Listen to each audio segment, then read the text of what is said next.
know, I know how to project that. And I thank you, Danielle and Carrie. Terry, thank you for your help. Unfortunately, I have some older technology to put things together, and I'm not able to see my speaker notes. So this might be a little bit more informal, but I want to thank Diane for contacting me, and thank you all for coming. I live north of Lynch, Nebraska in Boyd County. And that's what I'd like to tell you about. I make art about the plants that are on the property I live on. But I'm not from Boyd County. I'm actually from Chicago. So that's partly what I'd like to talk to you about, is the process of deciding to come to 600 acres and figure out a way to take care of it. And then a process of how to take care of myself by figuring out how to make art about the place. And in the process, what I'd like to show you is a sample of the plants that are on the property that I make what I call photo constructions of.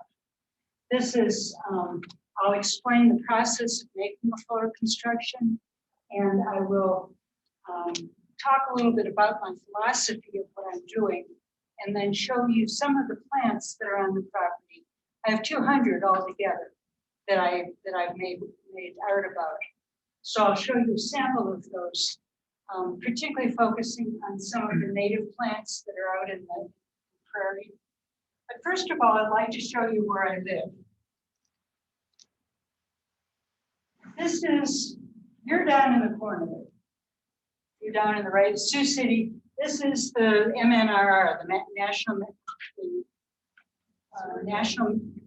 National Missouri Recreational River. And I'm up on where you see the triangle, that's the 39-mile stretch. So I'm right where that arrow shows, right on a bluff looking down on the river. It's my brothers and I own the property.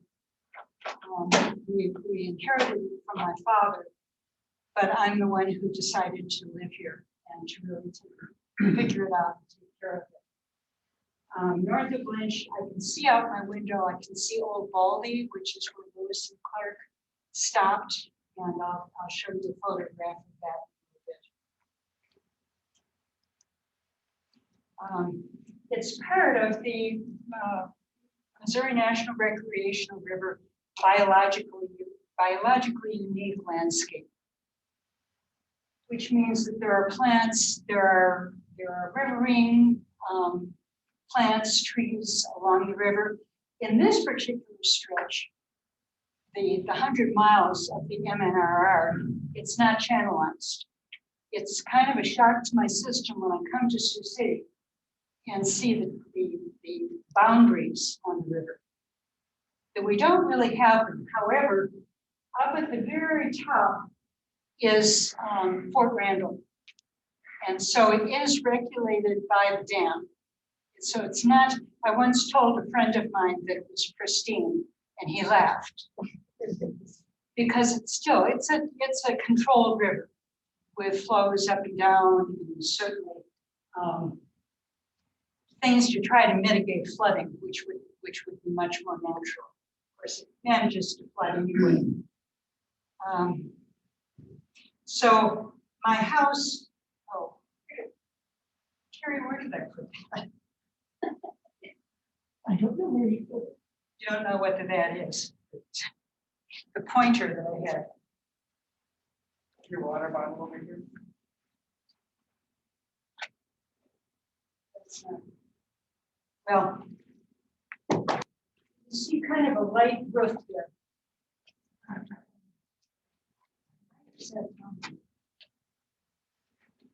I'm sorry.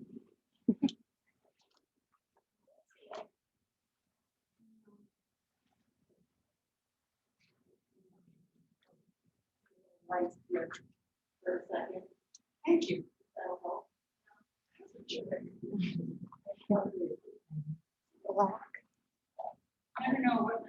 gonna do. Bucket? No. Like a regular. Sort of. That's right. I can. Like a fat cigar. Yeah. Thank you. I'll find it afterwards. Sorry. Anyway, that's my house. If you see kind of a light triangular shape up there, that's where I live. And it's actually about 60, 70 feet above the river. And there's, of course, a floodplain down below with woods.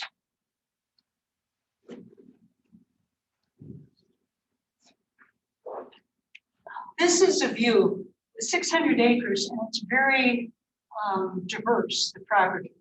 So I actually have some of the riverine plants, but I also have a prairie that has been restored, and I'll show you about the process of controlled fires in a few minutes.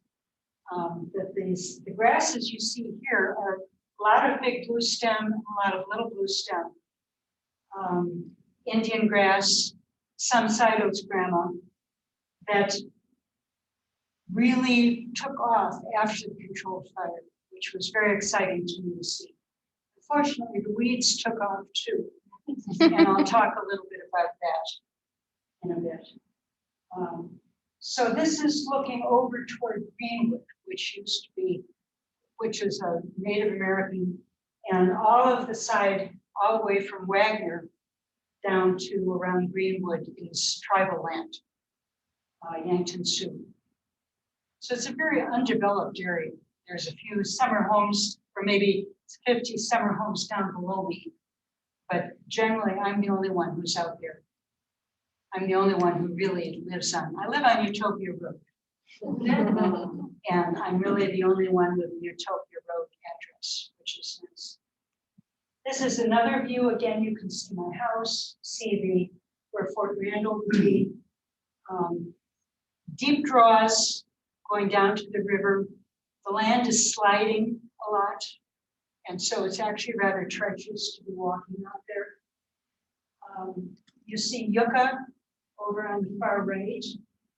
And there's a number of plants that would be much more common further west in Nebraska and west. But because this is a mixed grass prairie and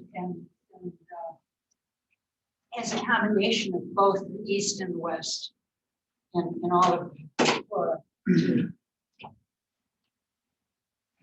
This is the property itself.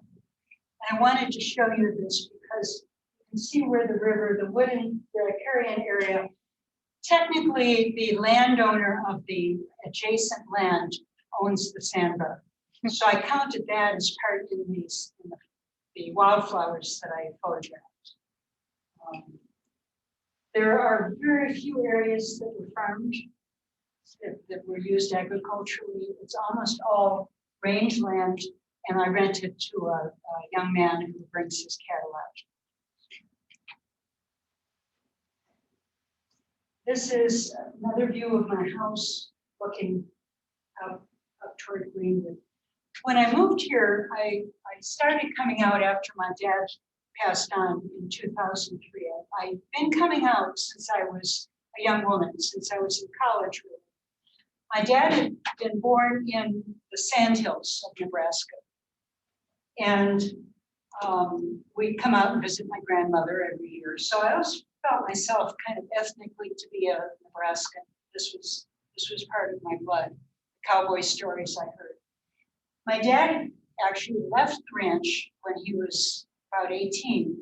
He had an 8th grade education, but he went down to Omaha, had about six months of lettering school, and somehow taught himself to become an art director in advertising over the years. Came here to Sioux City and had a job for a while, one of his first jobs, moved to Minneapolis, St. Paul, and met my mother up there, who was also an artist. But Dad always had a love for Nebraska. So his brother had a ranch up along near the river. Also, Dad found that some property came for sale, and back in 1959, he bought it when it was extremely cheap. So I didn't come out till I until about 1966. He built the cabin in 65. But ever after that point, some part of me really wanted to move out here. I don't know why. I grew up in a suburb of Chicago, you know, a little eighth acre with concrete right in front of the house, and really no rural experience, no gardening, nothing. But I decided that I wanted to make my life here. I liked the sense of freedom. So I had to ask myself, what do I have? Well, I had a camera. I have a PhD in education, and I taught at the University of Minnesota. I taught in a college for students who couldn't get into degree programs. So I did not teach in the art department. I taught 18, 19-year-olds, which is how I learned how to project. Because they're still at 18 years old, who didn't really know why they wanted, sometimes didn't know why they wanted to be in college. They certainly weren't art majors. And my PhD was in teaching and learning, and I researched creativity. And I'll talk a little bit more about that in a minute. So I had that. I knew some things. I knew some research skills. I knew creativity. I knew artistic thinking, because I also have a MFA in sculpture. So by nature, I'm a sculptor, but there wasn't enough room for me to do that. The key thing is here, what don't I know? I had no idea how to take care of 600 acres. My dad didn't either, even though he'd grown up in the Sandhills. It was a diversion to him. He wanted to come out, go hunting, hang out with the guys. My mother didn't care for it. So it was really his trip out a couple times a year. So I pretty much had to teach myself what it was that I had.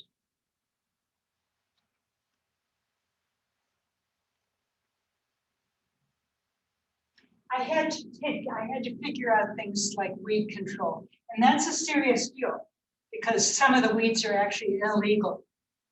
I understand some of you, I know Diane owns prairie, owns rural land, and weed control is pretty serious. They come after you. And I had to learn cedar control, because they're taking over everything. I also had to teach myself how to make art. I hadn't done that for a long time. I've been teaching and writing as part of my job for 15 years. And then I've perhaps most especially had to learn how to cope with rural isolation. I've been in cities, I'm kind of a loner, but I still had to, it's a very different thing to live out in a world that I'm not part of the culture of. And that they had to figure me out and I had to figure them out. And I had to figure out how to make meaning for myself out of this experience. How do I really add it to my life, not just kind of keep time out there.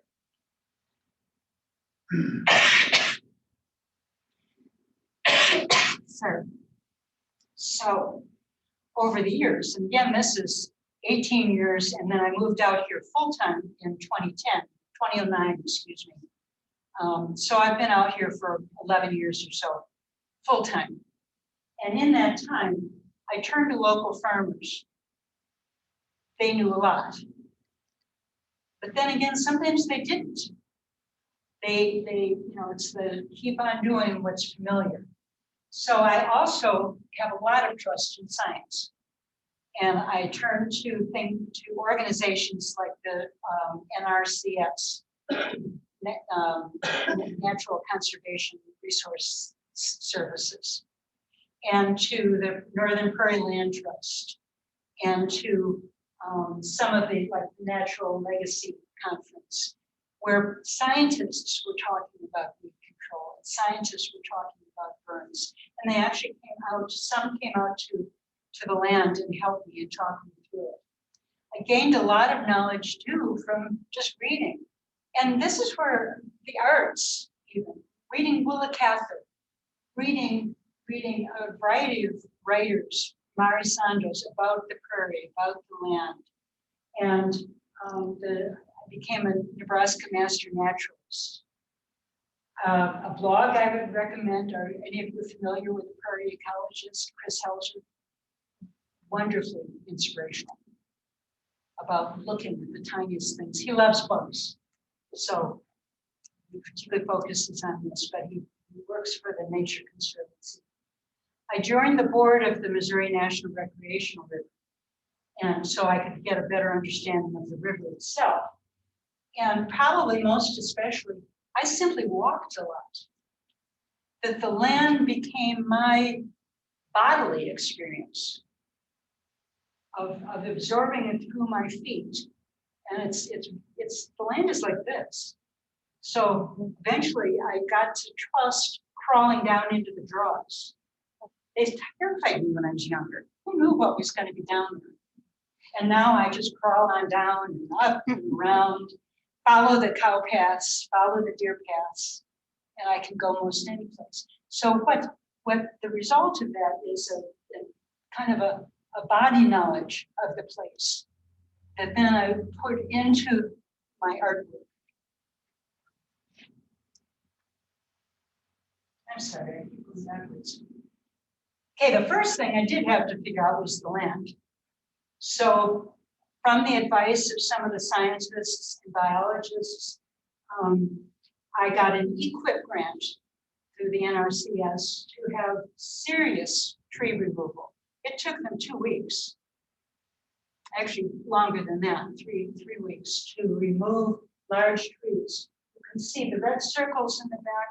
There were a couple of people operating these skid steers, just cutting them down and then stacking them, as you see over in the right, stacking them into the draws. Got rid of them in a way. How many of you have experience with cedar, eastern red cedars? They don't go away. Cutting them actually just exposes all of the seeds. Thousands and thousands and thousands of seeds, and then the birds carry others around to different elsewhere. So, but it still cut down the large ones so that I had less seed production. But the next task then was to have, I had 2 burns done, which is very exciting. The first one was paid for partially with the EQIP grant. And then the second one was the young man on the left is my renter, and the one on the right is the neighbor. And my renter organized the Lynch Fire Department that he's part of to come out and burn the property. 400 acres all in one day. Oh, wow. 460 acres. It was really exciting. And I could walk out. If the fire tamps down, this is the very next day over on the right. When I was walking out among the ashes. And you can see the beige areas, that used to be solid ground. That's actually where the ground has been sliding in for the last couple of years. So that I'll be out walking and all of a sudden it'll be down 3 feet. I will be down 3 feet. And I don't know quite why that is. It isn't it's actually a clay, and it seems to absorb water and then just slides. So it's been an issue for me out there. Then my other issue was the noxious weeds and other weeds too. So over time, friends taught me how to do that. Other people taught me how to do that. But spraying is a big issue. It's not something I take lightly, because A, you're putting chemicals out there. B, I'm putting chemicals in here. But in some cases, it's absolutely the only way to get rid of some of these weeds, some of the plants that I have, and I'll show you some in a bit. But I walk out with 2-gallon tanks and spray, or I use a larger tank, but even then I'm walking. So I'm only doing selective spraying as much as possible. And I'm trying to, and I gotta admit that sometimes I will be walking along and spray the wrong thing and apologize. I feel so badly, yeah. I don't feel badly about killing Canada thistles and dust thistles.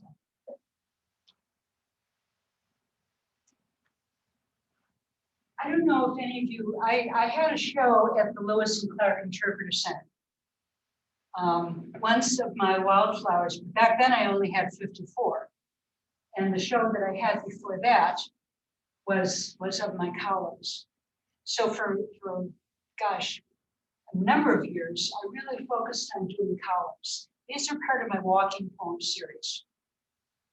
And I layer the images. But the most important thing that I want to focus on is what artistic thinking is. Often people think of, say, a landscape as of just reproducing that landscape, if it's in painting, for instance. It isn't.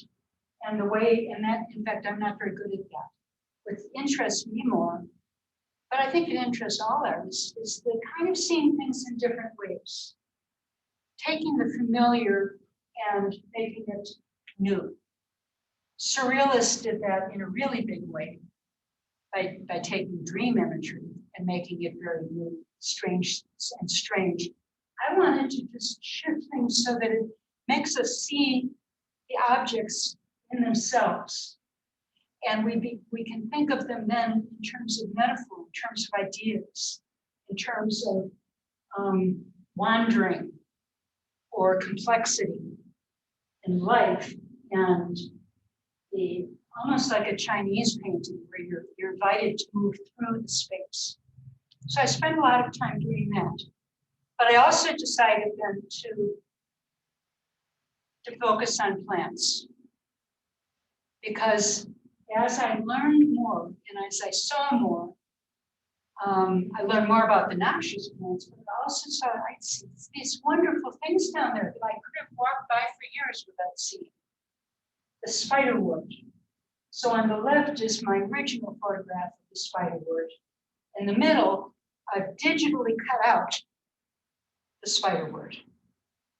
So all of this is done on Photoshop. And I remove, almost like drawing. I don't use any special apps to do this. I just literally go around and take out the images that I don't want of the grass, of the background, of the ground, and leave selectively those things that contribute to the composition.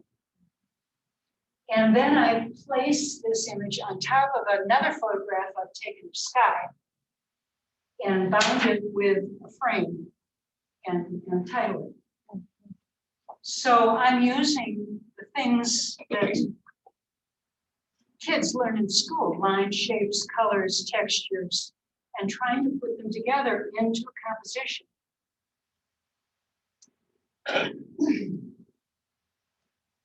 One way to see, and that artists often use, is to turn things upside down.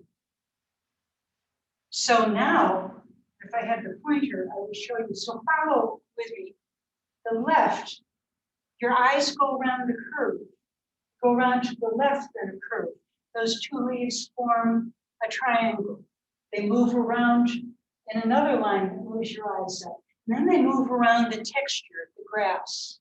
And then they move back down to this lower right hand. Maybe not in this exact order, but move to that big sweep on that bottom leaf. And then circling around the middle, the blossom. But what they also do is they wander around in the outside space so that there's a tension and movement and direction and what we call negative and positive space. And variety, contrast, the oranges contrasting with greens and the reds and the yellows and all kind of setting up a visual tension that the viewer isn't necessarily consciously aware of, but that it's adding to your experience of any work of art, really, to look at that. This is showing you how I choose sky. The skies are not from the same day that I took flower, but they add attention to it. They add the space. So here's a rainbow, and then I put it around the sulfur sink bar. Because it seemed to frame it, and then contrast to the colors. And that's from my deck looking. I have wonderful sunrises. My goals as an artist are to learn how to really see. And that's not as simple, we all see, but to really begin to pay attention. And that's a progressive. I look forward to being 95 years old and really knowing that I can see better than I did today. It's to gain insight into myself and about nature, almost in a spiritual way of myself as part of a larger whole. But it's also to communicate about the fragility of all of this. And most especially with the plants, it's to honor the inherent beauty. Each plant ends up being this little being. That's why it's really easy for me to apologize to them, because they have this presence. This is a plant that I never expected. This is down in my woods. I'm putting together a book. I'll probably be finished maybe in April or May of the 200 plants. So this is an example of one page of it. And this began to expand the whole project even further, because it wasn't just the plant in the picture, but I began to read science about the plants. I started to understand more about some of the culture of the plants and the history. Some of these plants were discovered or identified by Loess and Clark. So it's got a long cultural history with this whole area of plants being, recognized by European Americans, and then also the native cultures and how they're used medicinally and for food. So I couldn't go into too much depth about it because I'm not a scientist or a cultural historian, but I wanted to start to make connections. I also wanted to ground it in the property that I lived on. So I made a point to always say what day I photographed it, where I photographed it, because all the plants have a place they want to be, except musk thistles and Canada thistles and ragweed. But this one was down on the side of a draw when I'm walking down to the river through the woods, and it's only in this one location, and it's abundant. How it got there, I have no idea. But it's quite beautiful, and it's persistent. Every year it comes back. Each plant tells its own story, adapting to a tough environment. These poor little guys are out there just struggling. The cows trample on them. The animals hide. There's just so much that they endure, and they're so good at it. Each plant is in a constant cycle of transformation, as is the land they grow on, as am I. So the plants really became a metaphor for me, in some ways. Okay, let me show you, I know I don't want to go on too long, but let me show you some of the plants that specifically grow there. This is to show you what that area looks like out this is probably the majority of the ranch. And these are some of the plants I've found here. So, and some of them I thought that I would never see again, and all of a sudden they become plentiful, like the rough bay pepper. Others are just very common. The sensitive briar, have any of you ever seen those? They twinkle and they close up, the leaves close up if you touch them. The dotted gay feathers, and of course the relationship. I kept hearing the word pollinator when y'all were setting up some of the other areas of pollinator. When I was lucky, I caught butterflies in my photograph, but I didn't see them. More. This is as I was saying before, much of it is a kind of a Western plant climate. So I get the prickly pear and I get the yucca. But then I can also get the blue-eyed grass. And this plant over on the left just amazed me. It took me years to discover what it was. A pale umbrella wort. It's in the 4 o'clock family. So it's related to the wild 4 o'clock and to the cultured 4 o'clocks.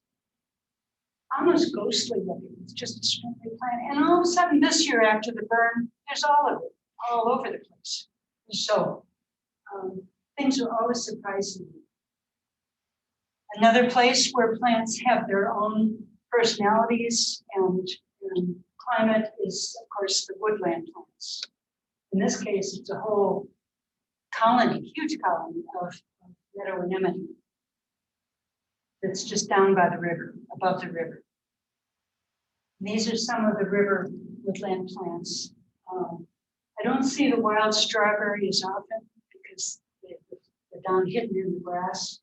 But certainly the black raspberry tripped me if I'm walking out in the pasture, because they loop. They come down, they loop, they reroot, and they trip me. The wild mint I only discovered twice, right along the river. The perennials, some of these are just not so common. The Canada violet, the meadow anemone are very common. More, the riverbank grape. Virgin's bower, I was fascinated when I wandered into this in the woods. I'd never seen it and I haven't seen it flowering. But this ghostly kind of body that it forms over, I think in this case, it's on top of a gooseberry that has lost its leaves. These plants that spread, catchweed dead straw is another one that I don't have here. A real joy in the spring are the flowering shrubs. So these are wild plums, and you see up in the top left corner are other thickets of wild plums. They bloom before the leaves come up, and they smell wonderful. They're a real treat to see out there. Most of these cedars are gone now, both from cutting and from the burning. This was in 2015 that I took this photo. And some of the shrubs, the skunkbrush sumac is pretty common. The wild plum, gooseberry, chokecherry. The one that I love is the golden currant. It smells like cloves. And it isn't real common. It tends to grow around other thickets. But Loess and Clark ate the berries up in Montana. So that's an old plant that's been in the West for a long time. I was very surprised to find an eastern wahoo. I have no idea how it got up there. It's not a common area for them. So that was part of my fascination, is how on earth do these plants get where they get when they're not a common plant?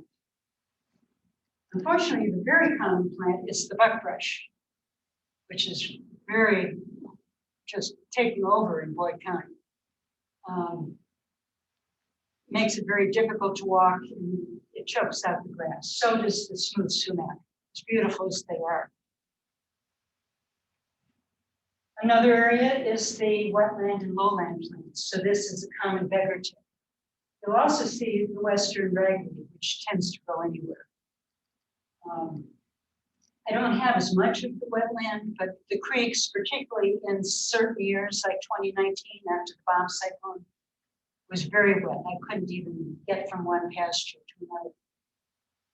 And these are some of the plants that I find down there.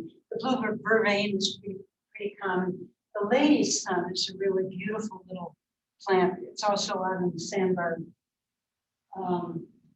The alkali buttercup in the 2019 was just spreading in the draws, and then it disappeared. I don't see it after that.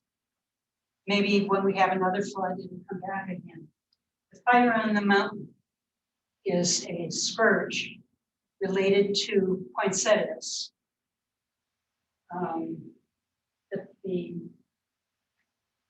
And the common cattail, of course, you'd be very familiar with, I'm sure. Then the Sandbar, I kayak out there. And in this case, you're seeing small sandbar willow scouring bush. It's down in here. The European American settlers and the Native Americans used that for scouring pots and pans. They used it for cleaning things. There's a silica in it. And it's one of the oldest plants that still exists. There's, I think, only one or two in that genus. So it's really treated, but it takes over 20, 30, 40 feet worth of scouring bush. The sandbar floods. So what you're seeing here is a very flooded sandbar that kills a lot of plants. And then really awful things like cocklebur came in. And I can't walk across the sandbar anymore because it's so prevalent. So, you know, plants let you know they're there sometimes. These are some of the plants. This little winged pigweed turns a beautiful red, orangish rusty red in the fall. And it breaks off, so it's a tumbleweed. So is the Russian thistle, is a tumbleweed. And that got some Okies and people in the 1930s through, it fed their cattle, but it was originally from Russia.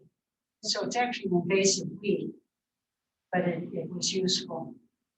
The plain sunflower, I don't see that out in the land at all.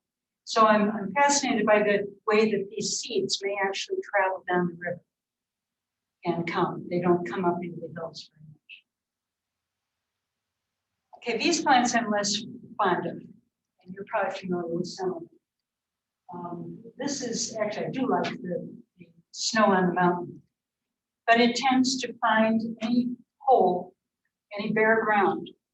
And all of the plants that I'm going to show you tend to find the bare ground. All of these, and many of them are not native. So I put NN after those that are non-native plants.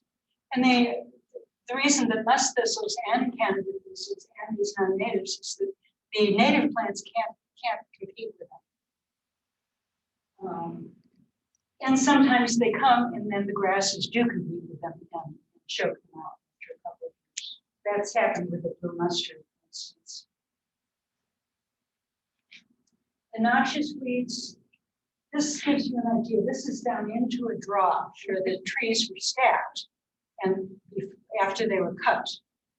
And before the burn, the seeds, every Canada thistle seed, I think, in Boyd County found its way into that stack or other stacks in the park. Thousands. This is all, I was out spraying last week. Years after year after year, I have to keep spraying these things. And then the other thing that's really pretty obnoxious is marijuana. So the interesting thing here is the marijuana, the hemp is not illegal, but the pretty pink flowers are. These are close-ups. I originally wasn't going to include them. And then I decided a couple of years ago that I would put them into my plants. Actually, they go to show in many ways that they're all still part of the life cycle. You have the pollinators, particularly love the musk thistles, the salt cedar or the tamarisk that's down on the bottom left. Leafy spurge luckily isn't as much of a problem for me. It's the musk thistle and Canada thistle. The purple loose stripe you probably have around here along the river. Unless it's been aggressively sprayed. So these will choke everything out.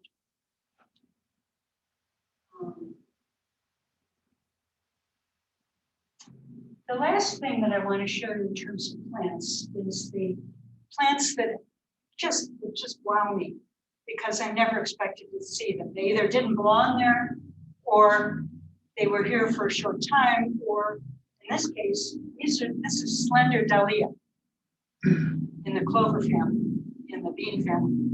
And they just grow in one place. How they got there, they're along the road. How they got there, what truck happened to drop one seed that made them grow there. It's pretty amazing to me. Unfortunately, there was road work this year, and I think they destroyed all of it because they widened the road.